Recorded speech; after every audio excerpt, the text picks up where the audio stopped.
Okay, let's start with weekly analysis of bank Nifty and Nifty और साथ ही साथ देखेंगे हम ट्यूसडे को यानी कि होली के बाद वाला दिन कैसे मार्केट रिएक्ट कर सकता है, कौन सा निफ्टी और बैंक निफ्टी के लिए लेवल्स होने वाला है, हम कैसे ट्रेड करेंगे, सब कुछ वीडियो में देखेंगे। तो वीडियो को पूरा देखिए, एंड तक देखिए। Hey everyone, welcome back to my YouTube channel the Bengal trader. I hope you guys are doing well. Okay, सबसे पहले आप सबको हैप्पी होली इन एडवांस। अच्छे से होली बिताइए फैमिली के साथ, दोस्तों के साथ, ठीक है। बहुत रिस्पॉन्सिबली प्ले कीजिए और ट्यूसडे को मार्केट पे हम बैक करेंगे विद प्रॉपर लेवल्स और एनालिसिस के साथ। तो वीडियो को पूरा देखते हैं। चलिए, let's start with bank Nifty. I assume कि बैंक निफ्टी हम सबका फेवरेट है। तो बैंक निफ्टी का जो वीकली एनालिसिस हमने लास्ट वीक पे किया था, जो 45,680 के आसपास वाला ये जोन था, यहाँ से मार्केट ने अच्छा खासा हमें एक बाउंस दे दिया ऑलरेडी। 1000 प्लस पॉइंट के हिसाब से एक बाउंस दे दिया। अब एक अच्छा खासा बुलिश कैंडल हमें दिख रहा है। इसके ऊपर जाएगा तो मार्केट ऑब्वियसली बुलिश दिखा सकता है, लेकिन इसके ऊपर मार्केट को एक दिन ट्रेड करना जरूरी होगा मार्केट पे नया मोमेंटम आने के लिए। अगर नहीं ट्रेड कर पाता है तो इसके बीच में ही रह सकता है, ठीक है। वीकली में हमें इतना पता लग रहा है। डेली में हम अगर देखेंगे, देखिए यहाँ पे इनडिसीशन कितना दिन से बन रहा था। उसके बाद 21 मार्च को पहली बार जाके मार्केट हाई किया, लेकिन मतलब लास्ट डे का हाई के ऊपर जाके ट्रेड किया, लेकिन वहां पे भी क्लोजिंग बायर्स नहीं, सेलर्स के हिसाब से, सेलर्स के हद पे ही आके क्लोज हुआ। लेकिन लास्ट डे में यानी फ्राइडे में मार्केट पे कहीं ना कहीं बायर्स थोड़ा बहुत एक्टिवेट हुए। अब अगर मार्केट सिंपल हमें दिख रहा है 47,000 के ऊपर निकल के चालू करना, ट्रेड करना चालू करता है एक घंटा भी, तो मार्केट पे नया बायर्स एक्टिवेट हो सकता है, जो मार्केट को पहले बार लेके जाएगा 47,200 300, और फिर फाइनल हमारा जो टारगेट होगा 47,600 के आसपास, ठीक है। डेली में हमें इतना पता लग रहा है रेंज में रह सकता है। अगर ब्रेकआउट होगा तो एक अच्छा ब्रेकआउट होगा। ओके, अब चलिए थोड़ा सा 1 आवर पे देखते हैं क्या हमें कुछ दिख रहा है। 1 आवर पे आप देखेंगे तो यहाँ पे टू मच लिक्विडिटी जमा हुआ है, यहाँ पे टू मच एक रेंज जैसा बन चुका है। अब हम 15 मिनट पे जाएंगे और देखेंगे ट्यूसडे के लिए कौन सा लेवल, यानी 26 मार्च के लिए कौन सा लेवल्स निकल के आ रहा है। देखिए, फर्स्ट ऑफ ऑल यहाँ पे एक रेंज जैसा मार्केट ने बनाया है, ठीक। चीजों को क्लियरली हम देखने की कोशिश करेंगे, ठीक है। यहाँ पे मार्केट ने एक प्रॉपर रेंज जैसा मार्केट ने बनाया है। रेंज बनाने के बाद यहाँ पे अपसाइड से लिक्विडिटी ग्रैब्ड है। ओके, तो अगर ट्यूसडे को मार्केट फ्लैट ओपन होकर नीचे आता है तो मैं यहाँ पे एक बार शॉर्ट करना पसंद करूंगा, बिकॉज ऊपर का लिक्विडिटी ग्रैब्ड है। मैं यहाँ पे एक बार शॉर्ट करना पसंद करूंगा। कहां तक का टारगेट के लिए, नीचे में जो इक्वल लोज पड़ा हुआ है, ये एरिया तक का टारगेट के लिए मैं एक बार मार्केट को शॉर्ट करना पसंद करूंगा, बिकॉज नीचे में इक्वल लोज है। तो कहीं ना कहीं मार्केट एक बार नीचे फिर से आ सकता है। ये ग्रैबिंग करने के लिए ज्यादा पॉइंट नहीं है, 250-300 पॉइंट के आसपास होगा, लेकिन एक स्मूथ और सटल ट्रेड हमें मिल सकता है। तो अगर ट्यूसडे को मार्केट फ्लैट ओपन होता है, और एक चीज, ट्यूसडे को फ्लैट ओपनिंग होने का चांसेस बहुत कम है, बिकॉज मार्केट 2 दिन बंद, लंबा वीकेंड है, होली के लिए बंद भी रहेगा, तो एडजस्ट होकर ओपन हो सकता है। फिर भी अगर फ्लैट ओपन होकर नीचे आता है तो नीचे आते ही मैं तुरंत एक बार शॉर्ट कर सकता हूँ इक्वल लोज तक का टारगेट के लिए, ठीक है। इनकेस अगर मार्केट फ्लैट ओपन होकर नीचे ना आके ऊपर जा रहा है, इसी रेंज में रह रहा है, इसी रेंज में तो मैं कुछ करूंगा ही नहीं, ठीक है। अगर नीचे से लिक्विडिटी ग्रैब मिलता है तो मैं एक बार बाई कर सकता हूं, लेकिन नीचे से लिक्विडिटी ग्रैब पे बाई करना थोड़ा सा डिफिकल्ट हो सकता है, इसलिए मैं ऊपर पे ही बाई करना पसंद करूंगा। अदरवाइज ये भी एक चॉइस है जो मैं आने वाले टाइम पे देखूंगा। इसके लिए लिक्विडिटी वाला चैप्टर को एक बार आप चेकआउट कर लीजिए। लिक्विडिटी चैप्टर को आपको अच्छे से समझ में आ जाएगा, ग्रैबिंग सिचुएशंस पे कैसे हम बाई करते हैं। ओके, ये हो जाएगा फ्लैट ओपन होकर ऊपर और नीचे का सिचुएशन। और एक चीज, फ्लैट ओपन होकर अगर ऊपर जा रहा है हम वेट करेंगे। अगर मार्केट लास्ट डे के हाई के ऊपर एक छोटा सा प्राइस एक्शन बनाना, बिल्डअप शुरू हो गया है, तो मैं यहाँ पे बाइंग करना पसंद करूंगा, ठीक है। अब गैप अप और गैप डाउन की हम बात कर लेते हैं। In case market gap down open होता है, कहां पे गैप डाउन ओपन होता है, क्या इक्वल लोस के ये बीच में होता है या इसके नीचे होता है? अगर इसके नीचे गैप डाउन ओपन हो रहा है तो वहां पे थोड़ा सा नेगेटिव सिनेरियो जैसा हमें देखने को मिल सकता है। तो मार्केट क्या कर सकता है, ये सारे एरिया तक मार्केट एक बार रिट्रेस करने की कोशिश कर सकता है। तो अगर market by chance equal loss के नीचे गैप डाउन ओपन होता है, मैं ये एरिया के आसपास से, यानी कि हो जाएगा 46,200 के आसपास से, मैं एक बार मार्केट को बाई करना पसंद करूंगा। अदरवाइज मैं कुछ नहीं करूंगा।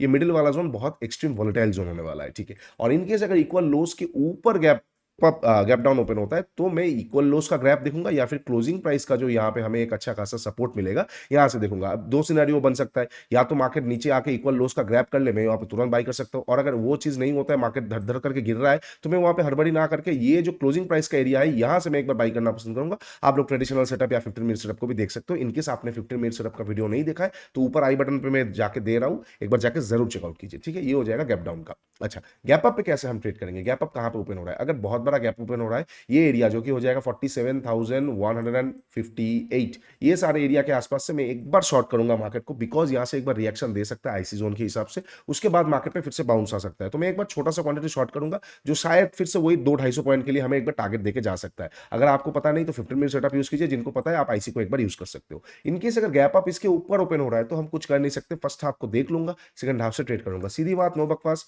ट्यूसडे को बहुत दिन बाद 3 दिन बाद मार्केट ओपन होगा, तो ज़्यादा हड़बड़ाइए मत, एटलीस्ट 1 घंटा देख लीजिए मार्केट का चाल कैसा है, आपको पता लग जाएगा ट्रेंडिंग होने वाला है या साइडवेज होने वाला है। ट्रेंडिंग होने वाला है तो लिक्विडिटी ग्रैब्स पे आपको बहुत अच्छा ट्रेड्स मिल जाएगा, साइडवेज होने वाला होगा तो बहुत फँसाना शुरू कर देगा फर्स्ट हाफ पे, ठीक है? तो सेकंड हाफ में मेन ट्रेड करना चालू कीजिए, ठीक है? ये हो जाएगा बैंक निफ्टी का सारा पॉसिबल सिचुएशंस। अब थोड़ा-सा हम निफ्टी में फोकस कर लेते हैं। निफ्टी में भी अगर हम वीकली चार्ट देखेंगे तो कहीं न कहीं एक थोड़ा-सा पॉजिटिव जैसा वीक है। इसके ऊपर निकलेगा तो निफ्टी अपना ऑल टाइम हाई तक जर्नी फिर से एक बार तय कर सकता है। इन केस अगर इसके नीचे आ जाएगा ये वीक के नीचे, तो फिर से एक बार निफ्टी डाउन प्रेशर में आ सकता है 21,200 तक, ठीक है? अच्छा, डेली टाइम फ्रेम में अगर हम देखेंगे निफ्टी में भी कहीं न कहीं निफ्टी बहुत दिन से नेगेटिव था। उसके बाद जाके जो 21 मार्च को मार्केट पे पहली बार एक बाइंग सेंटीमेंट आया, लेकिन वहाँ पे भी इंडिसीजन आया और जाके 22 ऑफ मार्च को जो फ्राइडे वाला सेशन था, यहाँ पे बायर्स अच्छे खासे एक्टिवेट हुए। बुलिश एंगल्फिंग जैसा भी एक कैंडल बनाया। अब इसके ऊपर जाने के बाद ही मार्केट पे एक बाइंग प्रेशर हमें देखने को मिल सकता है। अब थोड़ा सा हम 1 आवर का टाइम फ्रेम में जाएंगे और देखेंगे क्या हुआ है, नहीं हुआ है। 1 आवर का टाइम फ्रेम में उस तरह का लिक्विडिटी ग्रैब, जिस तरह का रेंज बैंक निफ्टी ने बनाया, निफ्टी ने वैसा कुछ रेंज नहीं बनाया। निफ्टी प्रॉपर ऊपर गया। अब यहाँ पे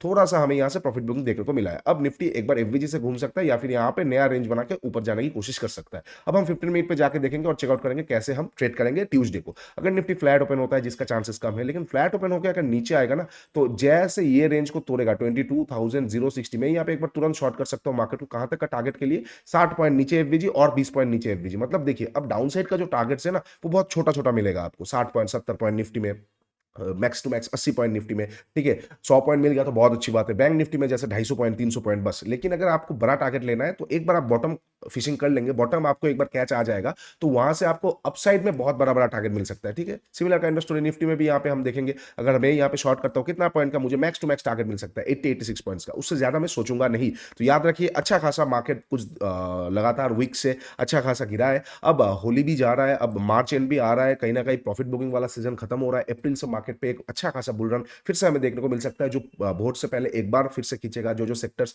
हम बहुत इंपॉर्टेंट होगा, वो मेरे लिए एफएमसीजी और बैंकिंग होने वाला है, तो इनमें फोकस कीजिए। आपको एक अच्छा खासा फिर से 2-2,500 पॉइंट्स का रैली देखने को मिल सकता है। तो निफ्टी अगर फ्लैट ओपन होकर तुरंत नीचे आता है, तो मैं एक बार तुरंत क्वांटिटी से शॉर्ट कर सकता हूँ मार्केट को। कहां तक के टारगेट के लिए? फर्स्ट एफवीजी और सेकंड एफवीजी तक का मैक्स टारगेट के लिए, ठीक है? इनकेस अगर फ्लैट ओपन होकर नीचे ना आकर ऊपर जा रहा है, तो हमें इतना दिख रहा है ये डिस्टर्बिंग जोन होने वाला है। इसके बीच में तो हम ट्रेड नहीं कर सकते। इसके बीच में अगर ट्रेड करना भी होगा तो मुझे डबल प्राइस एक्शन चाहिए। डबल प्राइस एक्शन चाहिए तो मैं बाई कर सकता हूं। अदरवाइज मुझे कोई लिक्विडिटी ग्रैब मिलेगा डाउन साइड का, तो मैं अपसाइड में बाई कर सकता हूं, ठीक है? अच्छा, ये हो जाएगा निफ्टी में फ्लैट ओपन होके इधर साइड का सिनेरियोस। अब हम थोड़ा गैप अप और गैप डाउन की बात कर लेते हैं। गैप अप कहां पे ओपन होगा? अगर हम गैप अप की बात करते हैं, अगर गैप अप लास्ट डे का हाई के ऊपर ओपन हो रहा है, तो मार्केट बहुत ज्यादा सुपर एक्सट्रीम बुलिश होने वाला है। ऊपर में इसके पास बस एक जगह होगा 22,200 के आसपास का एक रेजिस्टेंस उसको दिखेगा। लेकिन मोस्ट प्रोबेबली है, क्योंकि उससे पहले इसने बहुत बार रिएक्ट किया है, इसको तोड़ के वो डायरेक्टली चला जा सकता है 22,400 तक। तो अगर इनकेस गैप अप ओपन होता है और एक 15 मिनट कैंडल क्लोज करता है 22,200 के ऊपर और आधा घंटा सस्टेन कर दिया, तो मैं निफ्टी में बाइंग के बारे में ही देखूंगा। ट्रेंडिंग डे हमें देखने को मिल सकता है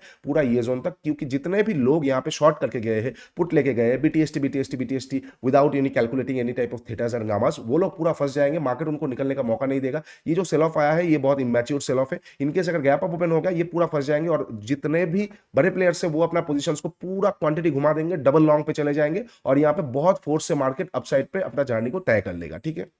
अच्छा, ये हो जाएगा गैप अप। बहुत बड़ा गैप अप कुछ करेंगे नहीं, हम इग्नोर कर देंगे, बिकॉज उस सिचुएशन पे और करेंगे ही क्या, मार्केट वॉलेटिलिटी शो कर सकता है, ठीक है? अच्छा, अब गैप डाउन की हम बात कर लेते हैं। बाकी इस रेंज के अंदर आएगा तो प्राइस एक्शन बहुत इंपॉर्टेंट होगा। कोई भी फ्लैग पैटर्न हो गया, कुछ भी हो गया, ट्रेडिशनल भी काम करेगा, ऐसा नहीं काम नहीं करेगा, लेकिन ब्रेकआउट के बारे में हम देखेंगे। अच्छा, इनकेस अगर गैप डाउन ओपन हो रहा है, कहां पे ओपन हो रहा है? एफवीजीज के आसपास गैप डाउन ओपन होगा। प्लान मेरा सिंपल रहेगा, I am going to use buying setups. आप 15 मिनट सेटअप को यूज कर सकते हो। अगर आपको स्नाइपर पता है, you guys can use sniper scalpings. अच्छा, अगर आपको अपने कैंडलस्टिक वाला चैप्टर देखा है तो कैंडल्स का फॉर्मेशंस को देखिए, एडवांस पे कैंडल्स का फॉर्मेशंस देखिए। सिर्फ हैमर से नहीं होगा, हैमर का भी सेंटीमेंट बहुत सारा अलग अलग होता है। तो एडवांस कैंडल्स का फॉर्मेशन देखिए, यहां से हमें अच्छा खासा एक बाइंग साइड देखने को मिल सकता है, या तो ये एफवीजी या तो ये एफवीजी, ठीक है? दोनों एफवीजी बिल्कुल नजदीक है, तो ये रैंडमनेस के हिसाब से काम कर सकता है, दोनों के बीच से भी घूम सकता है। अदरवाइज आप 50 मूविंग एवरेज जो है उसको भी देख सकते हो, ये एक डायनामिक सपोर्ट के हिसाब से काम कर सकता है। मान के चलते एक पॉइंट ऑफ इंपैक्ट आ गया, ठीक है? 50 मूविंग एवरेज का कंजंक्शन और एफवीजीज का कंजंक्शन, वो एरिया बहुत पावरफुल होने वाला है, ठीक है? मार्केट देखिए, स्टॉक मार्केट ऐसा नहीं होता है कि रूल्स रेगुलेशंस तो डिसिप्लिन में होता है, लेकिन 100% तो नहीं होता है कि ऐसा हुआ है तो ऐसा ही होने वाला है आगे, नहीं, एक प्रोबेबिलिटी होता है, ठीक है? एक प्रोबेबिलिटी होता है, तो हम उस प्रोबेबिलिटी को स्कोप आउट करेंगे, ठीक है? चलिए, इनकेस अगर गैप डाउन एफवीजीएस के ऊपर हुआ तो ये प्लान है, और अगर गैप डाउन एफवीजीएस के नीचे ओपन हो रहा है तो थोड़ा-सा दिक्कत वाला बात हो सकता है। तो मैं क्या करूँगा, ये निफ्टी में एक स्ट्रॉन्ग बेस के हिसाब से काम कर सकता है 22,820 के आसपास, 800-820। तो अगर बहुत बड़ा गैप डाउन ओपन होता है ये एरिया के आसपास से मैं एक बार लिक्विडिटी गैप पे बाइंग करना पसंद करूँगा, और अगर इन केस लिक्विडिटी गैप पे बाइंग आया और फिर प्राइस एक्शन नीचे की तरफ आ रहा है तो बहुत प्रॉब्लम सिनेरियो आ सकता है। मैं यहाँ पे पूरा क्वांटिटी शॉर्ट कर दूँगा, निफ्टी अपने इम्बैलेंस तक आ सकता है जो कि निफ्टी का 21,500 का हो जाएगा, ठीक है। चलिए ये सारा पॉसिबल सिचुएशंस हो जाएगा निफ्टी और बैंक निफ्टी के लिए। सीधी बात, निफ्टी में भी नीचे इम्बैलेंस है, इम्बैलेंस निफ्टी को खींच रहा है, लेकिन निफ्टी सेंटिमेंटल प्रेशर में जो नेगेटिविटी में आया था वो अगर अभी कैंसल आउट हो जाता है तो ये इम्बैलेंस को वेट आउट करना पड़ेगा जून तक, मतलब जब तक फिर से वोट खत्म नहीं होता तब तक इसको वेट आउट करना पड़ेगा, फिर जाके निफ्टी अपना नया हाइस फिर से फ्रेश हाइस बनाने के बाद नीचे आ सकता है तब लेने के लिए। लेकिन अगर फिर से नेगेटिव प्रेशर शुरू हो जाता है तो इस बार इम्बैलेंस को निफ्टी टेक आउट कर लेगा। तो ध्यान से ट्रेड कीजिएगा, इंडेक्स पे अपना फोकस ज्यादा रखिए, ठीक है। और ज्यादा दूसरा मतलब 5-6 इंडेक्स देखने से अच्छा है 1-2 इंडेक्स पे ही फोकस कीजिए, आपको बहुत सारा पैसा बना के देके जाएगा। और सेक्टरल अगर आपको स्टॉक्स पे इन्वेस्ट करना भी है तो सेक्टरल पे ज्यादा फोकस कीजिए, ऑटो से दूर रहिए, एफएमसीजी पे फोकस कीजिए, पीएसयू से दूर रहिए, बैंकिंग में फोकस कीजिए, जो सेक्टर का रैली हो चुका है उनसे दूर रहिए, आईटी बहुत अच्छा वैल्यूएशन में मिल सकता है आफ्टर द क्वार्टरली रिजल्ट्स, तो उनमें फोकस कीजिए जो आपको एक अच्छा पैसा बना के दे सकता है ओवर द लॉन्ग टर्म। चलिए वीडियो अगर अच्छा लगा है तो डू लाइक शेयर सब्सक्राइब, नीचे इंस्टाग्राम और टेलीग्राम का लिंक दिया हुआ है, जाके एक बार जरूर चेकआउट कीजिए। होली का ऑफर चल रहा है जो कि 26 ऑफ कौन सा है, मार्च, 26 ऑफ मार्च तक रहेगा। तो होली का ऑफर का जरूर आप एंजॉय उठा लीजिए, बिकॉज ये प्राइस शायद रिटर्न नहीं आने वाला है। तो बहुत सस्ते ऑफर में हम हमारा ट्रेडिंग था 1.0 को छोड़ रहे हैं, तो जाके एक बार चेकआउट कीजिए। बहुत एडवांस चीज़ हमने वहाँ पे डिस्कस किया है जो कि आपका ट्रेडिंग करियर को आगे ले जाने में बहुत ज़्यादा हेल्प करेगा। फिर से आप लोगों को साथ यही बोलना चाहूँगा कि happy Holi, stay safe, play Holi responsibly.